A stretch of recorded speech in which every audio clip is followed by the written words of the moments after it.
안녕하세요. 저는 수도권에서 사는 30대 여성입니다. 항상 여기 사연을 듣기만 했는데 저도 사연을 보내려니 무슨 말부터 시작해야 할지 모르겠네요. 사실 얼마 전에 정말 끔찍한 사건을 하나 겪었거든요. 아직도 그때 생각하면 심장이 두근거리고 손이 떨리지만 이제는 그 일에서 벗어나고자 어렵게 컴퓨터에 앉아 사연을 보내려고 합니다. 비록 글이 횡설수설하더라도 넓은 마음으로 이해 부탁드려요. 먼저 본격적인 이야기를 하기에 앞서 우리 집 이야기를 해야 할 듯합니다. 저희 아빠는 제가 태어나기 전부터 할아버지의 사업을 물려받아 전자부품 제조회사를 운영했어요. 아빠는 회사를 키우는데 청춘을 바쳤고 그 결과 작년 기준 직원 수는 100명, 연매출은 150억 정도 나옵니다. 엄마는 아빠 회사의 사무실 업무를 담당하고 계세요. 저는 수도권의 4년제 대학교 영어영문학과를 졸업하고 처음에는 아빠 회사에서 일하려고 했지만 돌아다니기를 좋아하고 한 곳에 진득히 있지 못하는 성격이라 회사 생활은 너무 지루하고 재미없을 것 같았습니다. 무슨 일을 해볼까 고민하다가 어릴 때 꿈인 스튜어디스가 되어보고자 항공사에 지원했는데 서류는 항상 붙었지만 면접에서는 자꾸 떨어지더라고요. 1년 정도 도전하다가 계속 안 돼서 결국 포기하고 지금은 학원 영어 강사로 근무 중입니다. 그리고 사실 저에게는 가족이 하나 더 있는데 바로 1살 많은 오빠예요. 오빠와 저는 제가 7살까지는 같이 살았습니다. 하도 어린 시절이라 기억이 가물가물하지만 어릴 적 사진을 보면 저는 항상 오빠의 손을 잡고 다녔고 오빠는 저를 다정스럽게 쳐다보며 잘 놀아주었어요. 행복만이 가득할 것 같은 우리 집에 오빠가 학교에 입학한 해의 추석 명절날 비극이 닥쳤습니다. 수도권에 살던 우리는 우리 집과 가까운 친할머니 집에 있다가 전라도에 사시는 외할머니 집에 가기 위해 고속버스 터미널에 갔어요. 원래 명절 때마다 터미널에는 사람이 붐볐지만 그 해는 유난히 사람이 많아 아빠는 오빠를, 엄마는 내 손을 꼭 붙잡고 이동하다가 사람들에게 휩쓸려 오빠가 아빠의 손을 놓쳐버렸습니다. 아빠가 바로 오빠의 이름을 불렀지만 오빠는 증발한 것처럼 사라져버렸어요. 그 뒤로 한동안 저는 친할머니 집에 있고 부모님은 오빠의 행방을 찾으러 몇 년 동안 전국 각지를 돌며 다녔지만 오빠의 머리카락조차 발견되지 않았습니다. 오빠가 실종되고 우리 집은 몇 년간 초상집이었어요. 웃음소리도 대화 소리조차도 없었고 그저 눈물과 한숨소리로만 가득했습니다.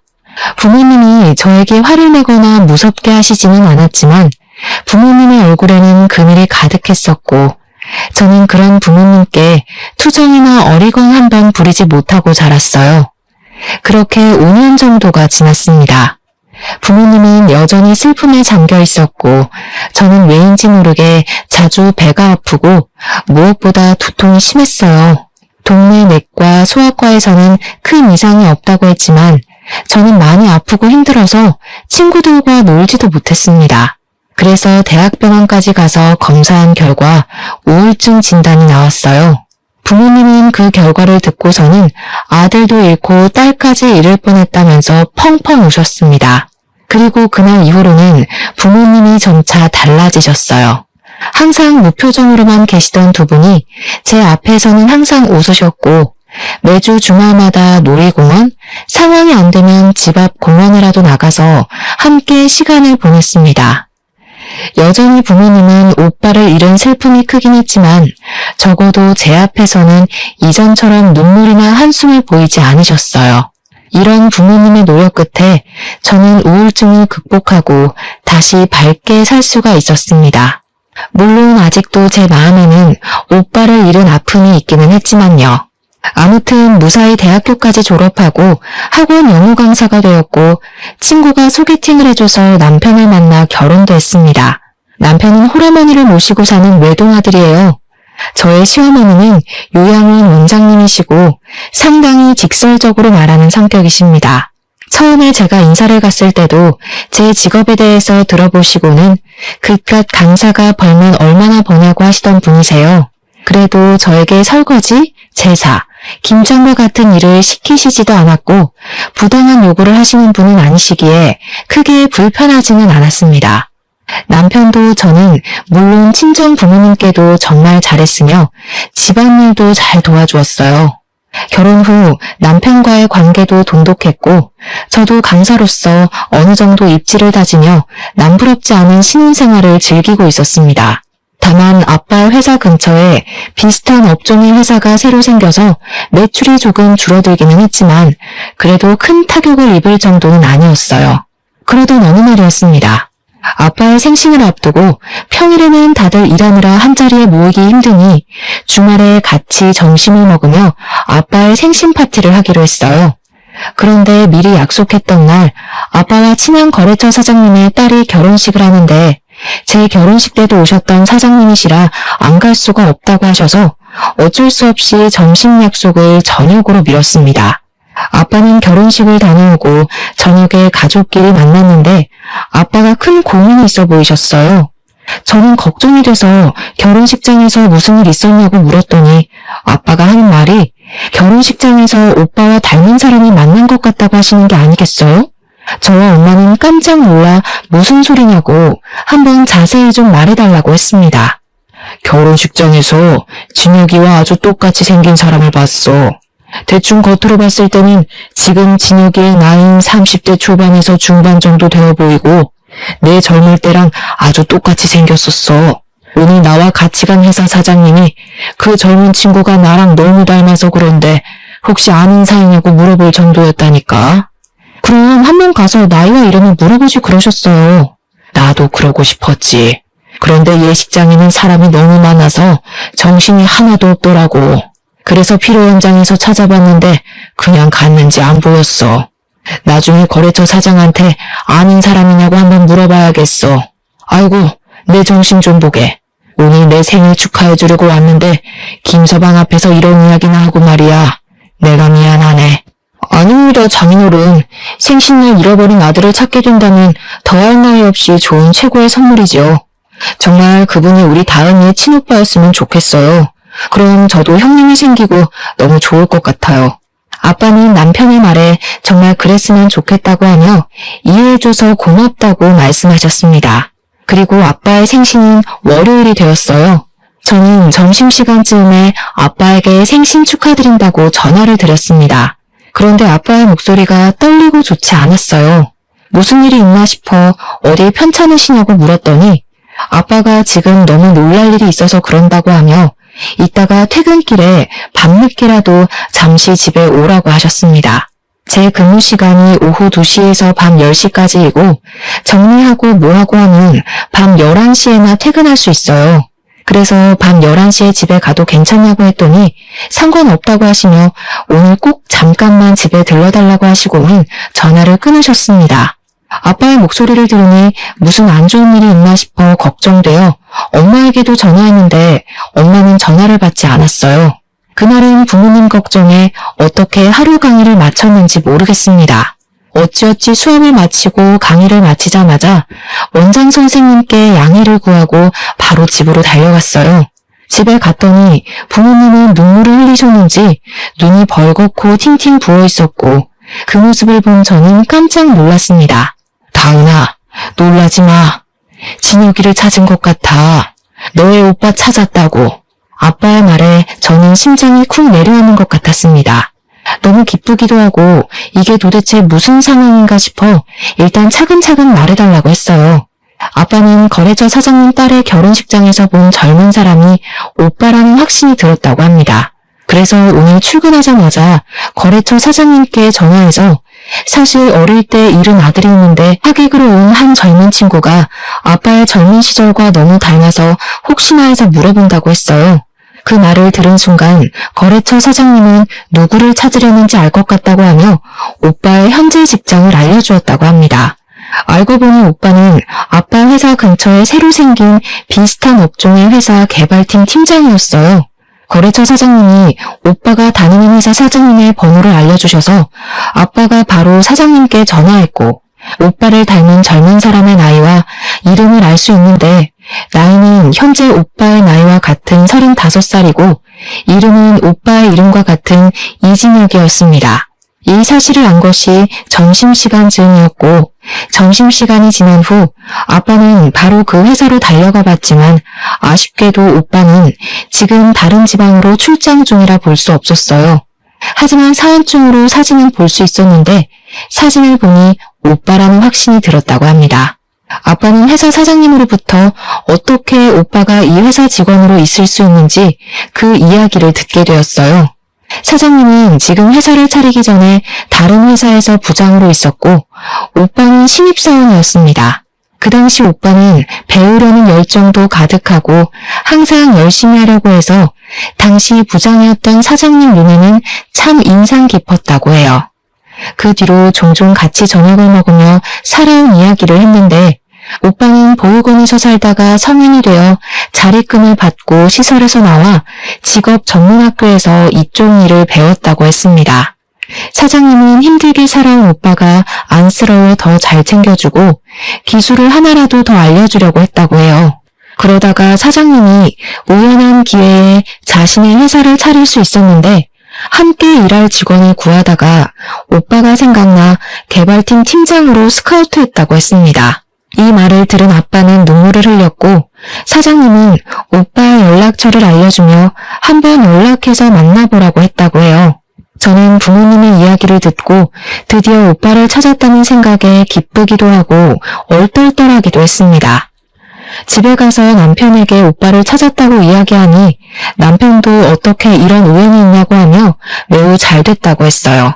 그리고 그 주 주말 오빠와 우리 가족이 드디어 한자리에 만났습니다. 엄마는 오빠의 뺨에 어루만지며 드디어 우리 아들을 만났다고 눈물을 흘렸고 오빠 역시 너무 보고 싶었다고 하며 펑펑 울었어요.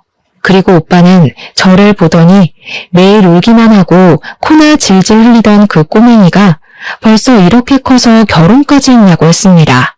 우리 가족의 모습을 본 남편도 옆에서 눈물을 흘렸어요. 오빠는 지금 우리 집과 그다지 멀지 않은 곳에서 살고 있었기에 우리는 앞으로도 종종 모이기로 약속했습니다.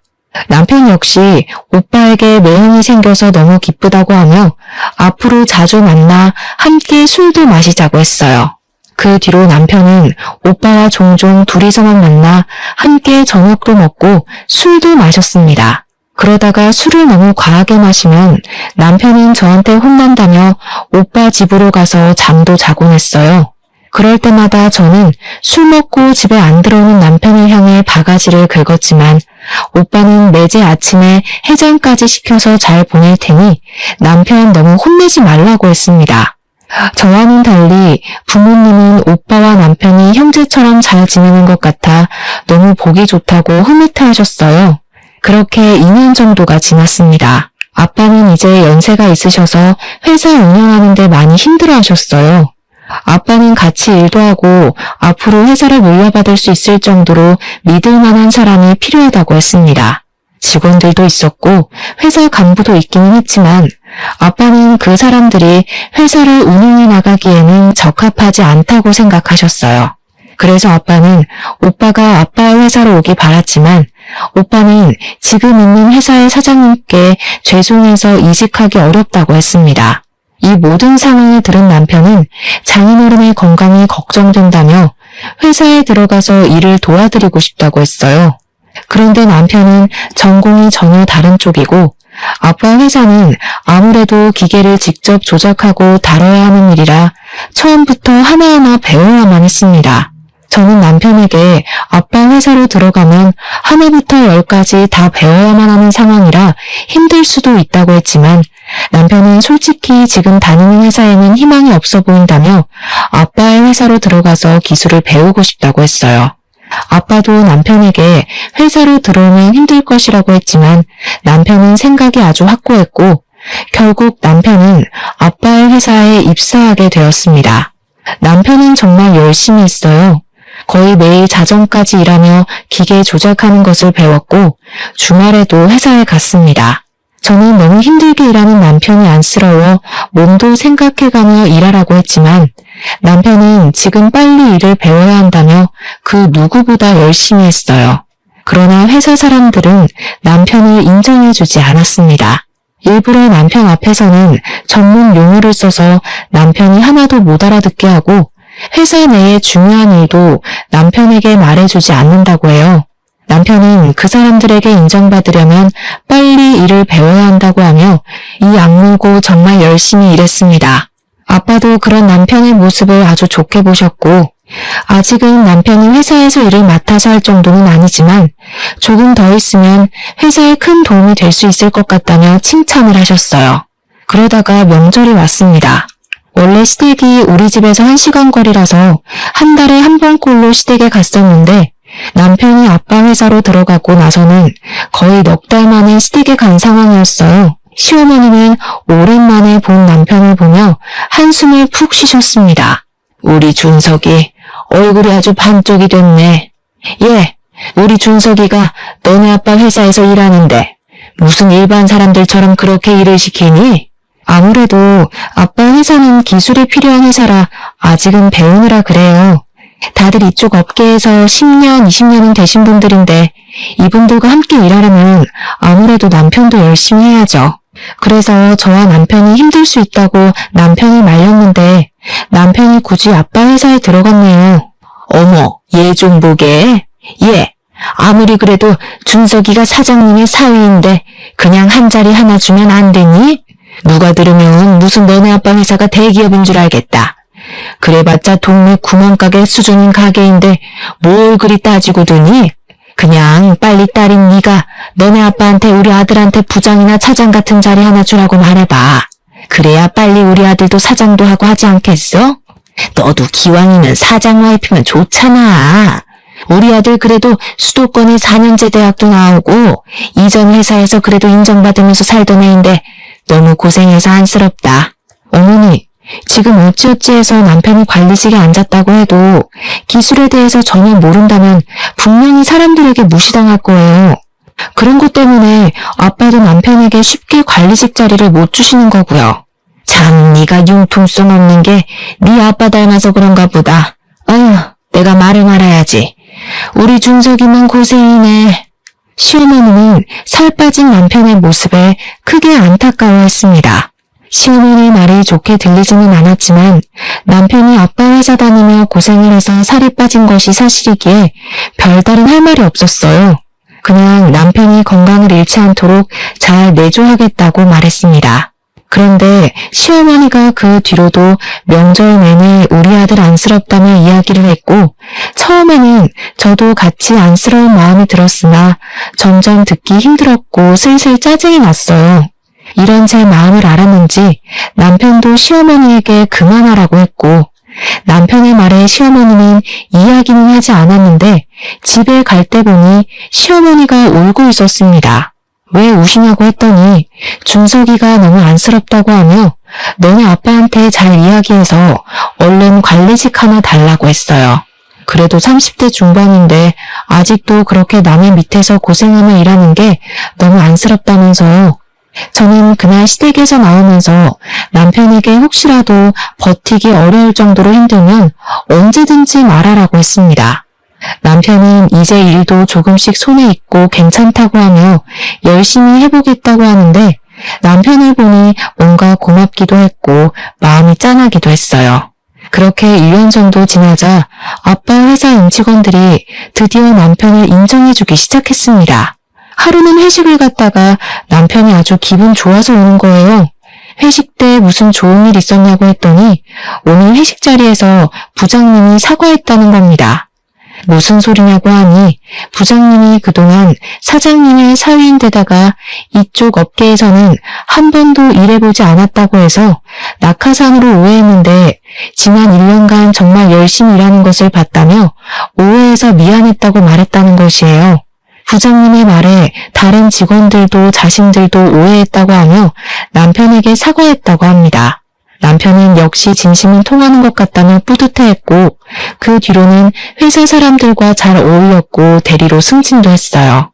남편이 대리가 되고 얼마 지나지 않았을 때 아빠와 오빠 회사에 큰 변화가 생겼습니다.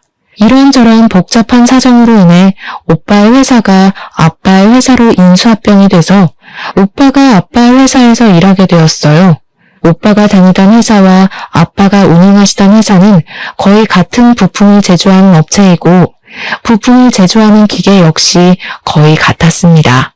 그래서 오빠는 회사 일에 쉽게 적응할 수 있었고 일을 너무 잘했어요. 아빠 회사 사람들도 오빠가 일을 잘한다는 것을 부정하지 못했습니다. 게다가 눈치도 빠르고 눈썰미도 있고 사람들 사이에 잘 융화되었어요. 무엇보다 회사 합병 후 처음에 이런저런 갈등들이 꽤 많았는데 그런 갈등이 생길 때마다 오빠는 현명하게 대처해서 큰 싸움이나 갈등이 생길 뻔한 것을 막았다고 합니다. 사람들은 다들 오빠의 성품과 실력을 높이 평가했고 오빠는 바로 차장으로 초고속 승진을 했어요. 오빠는 임직원들이 낙하산이라고 불만을 토로하면 어쩌냐고 했지만 회사 내에서는 아무도 오빠가 차장이 되었다고 해서 불만을 품지 않았습니다. 이렇게 오빠는 초고속으로 차장이 되었지만 남편은 여전히 대리였어요. 물론 남편도 최선을 다해서 노력하고 있었습니다. 하지만 20살 때부터 직업 전문학교에 들어가서 일해온 오빠와 이제 고작 3년 차인 남편이 어떻게 같을 수가 있겠나요? 저와 아빠는 당연히 오빠가 먼저 승진하는 것이 바르다고 생각했는데 남편은 그게 아니었습니다. 남편은 계속 오빠가 차장이 된 것이 마음에 들지 않는다는 식으로 이야기했어요.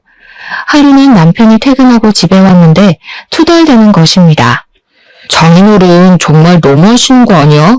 아무리 형님이 이쪽 업계에서 일했다고는 하지만 그래도 어떻게 차장까지 바로 승진시킬 수가 있어? 장인어른도 그러고 회사 사람들도 다들 형님한테 홀라당 홀려서는 보니까 기계 조작하는 것도 나랑 별반 다른 것도 없더구만. 어떻게 형님은 바로 차장이고 나는 아직도 대리 나부랭이냐고. 나도 이렇게 노력하고 있는데 말이야.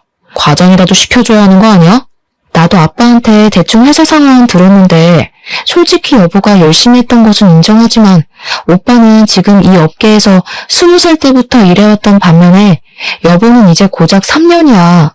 이런 상황에서 여보가 오빠보다 더 인정받기를 원한다는 것은 욕심 아닐까? 그리고 오빠가 차장이 된 것에 대해 불만을 가지는 직원도 아무도 없다면서 왜 여보만 그렇게 불만이야? 솔직히 나는 기계 어떻게 조작하는지 어떤지 아무것도 모르기는 하지만 그래도 아빠와 회사 직원들이 다들 인정했다면 여보보다 오빠가 더 실력이 있다는 뜻 아닐까? 말을 말자 말을 마라. 너도 이씨 집안이니 당연히 너네 오빠가 먼저 차장되는 게 당연하다고 생각하는 거겠지.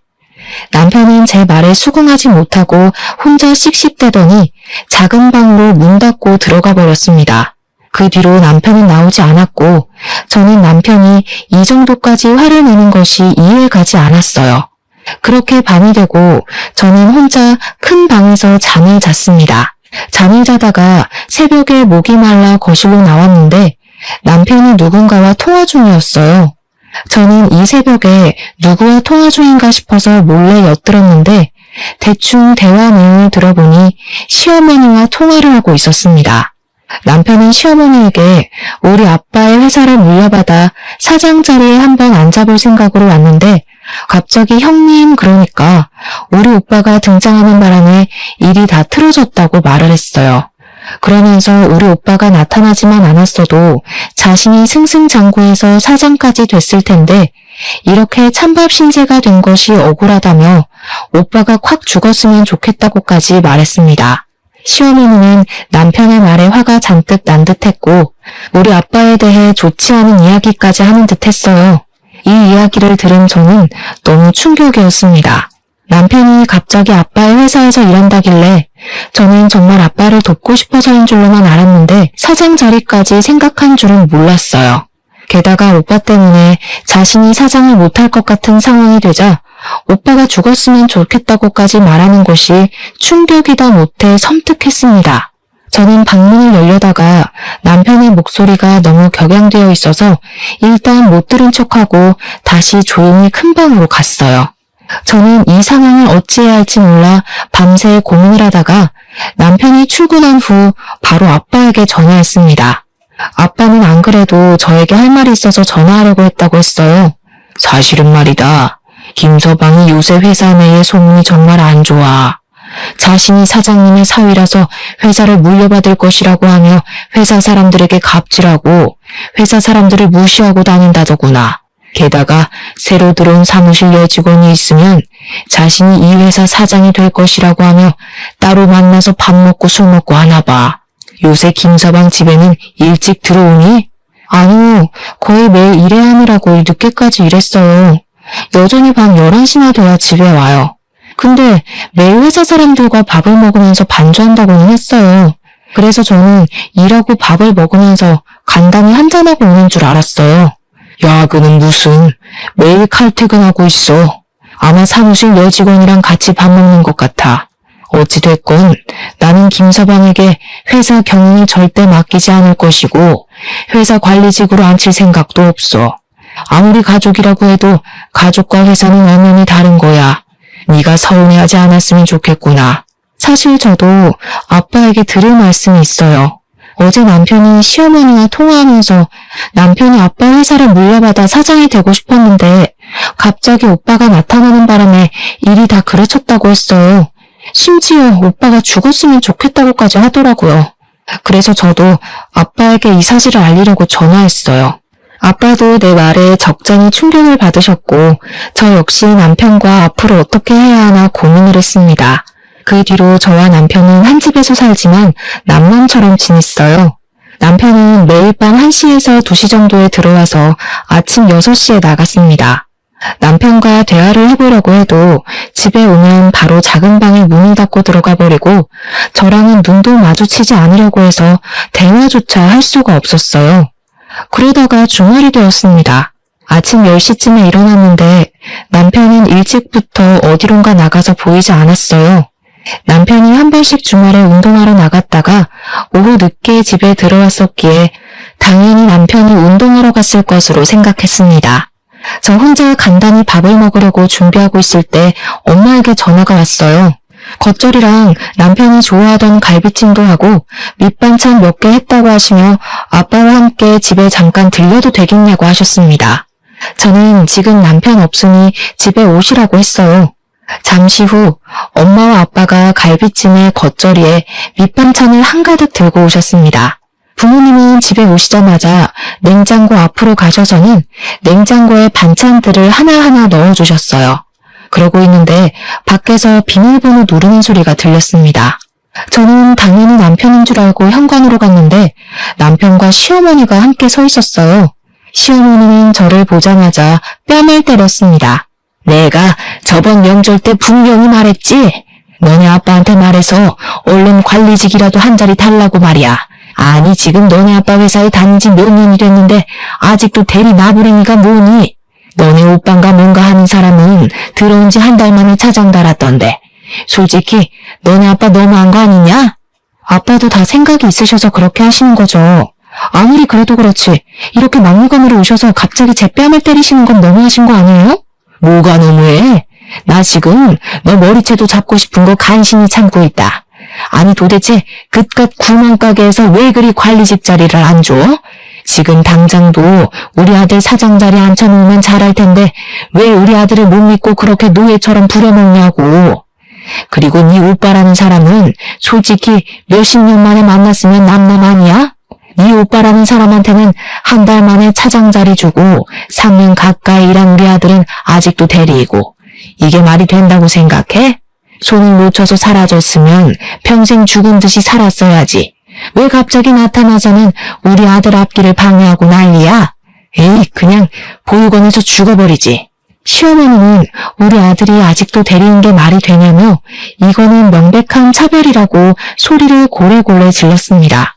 부엌에서 음식을 정리하고 있던 부모님은 시끄러운 소리에 현관으로 오셨고 시어머니의 말에 화가 많이 나 보이셨어요.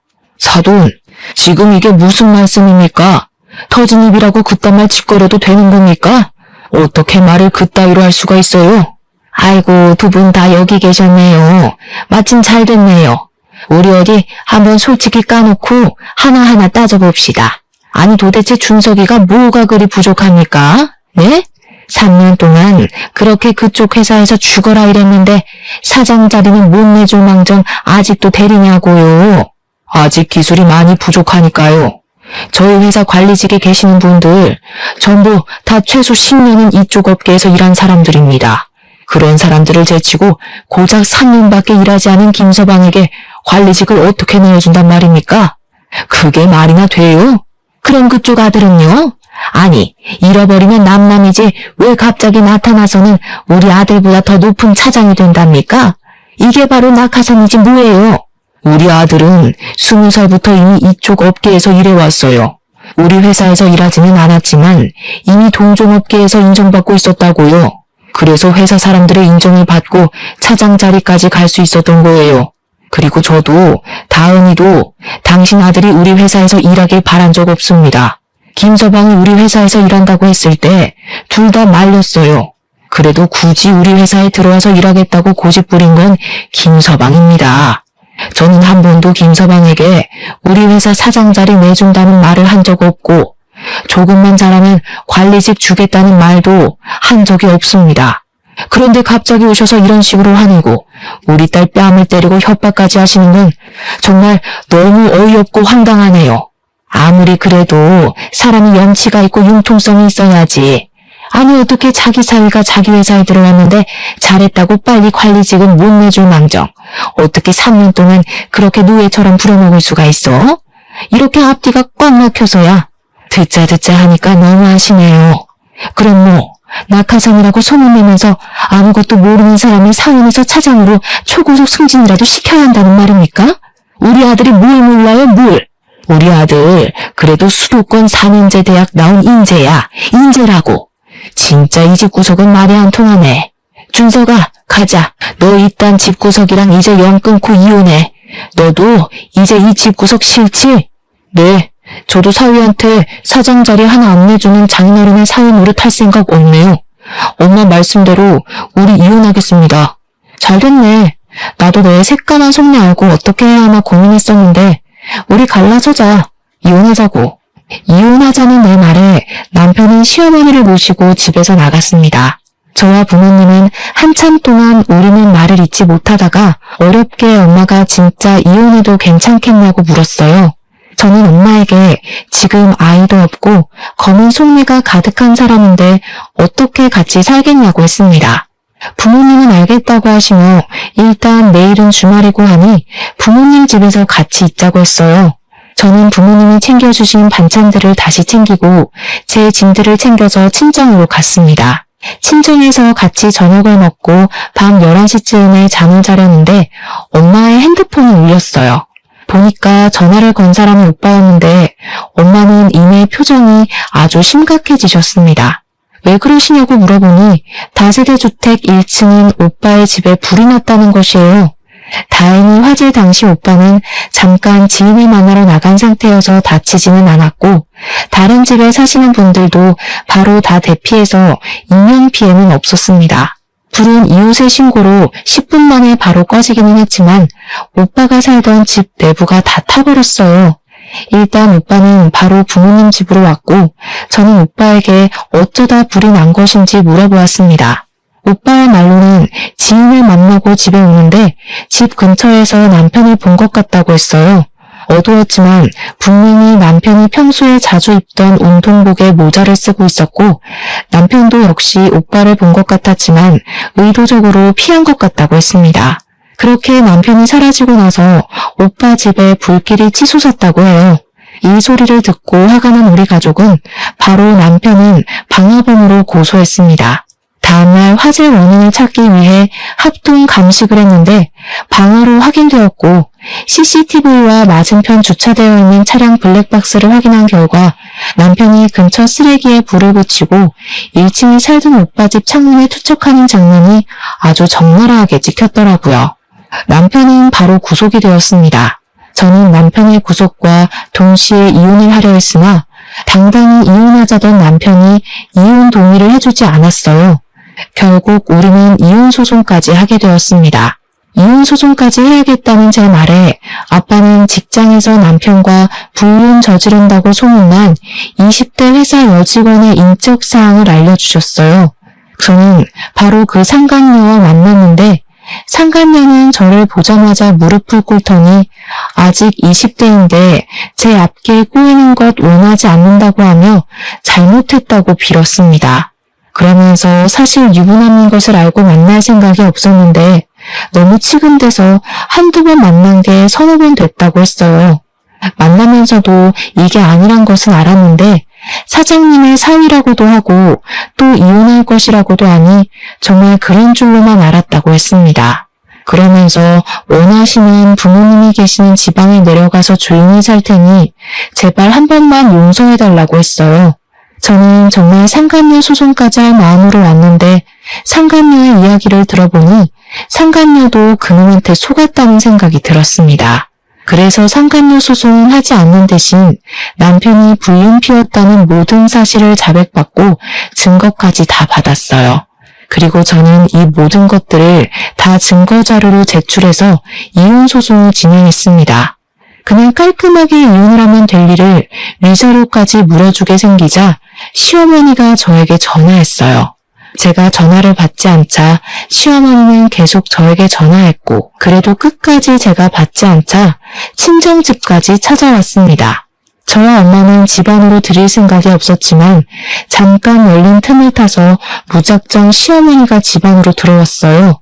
내가 우리 준석이가 너무 고생하는 것 같아서 나도 모르게 욱해서 그때 이혼하라고 했었어.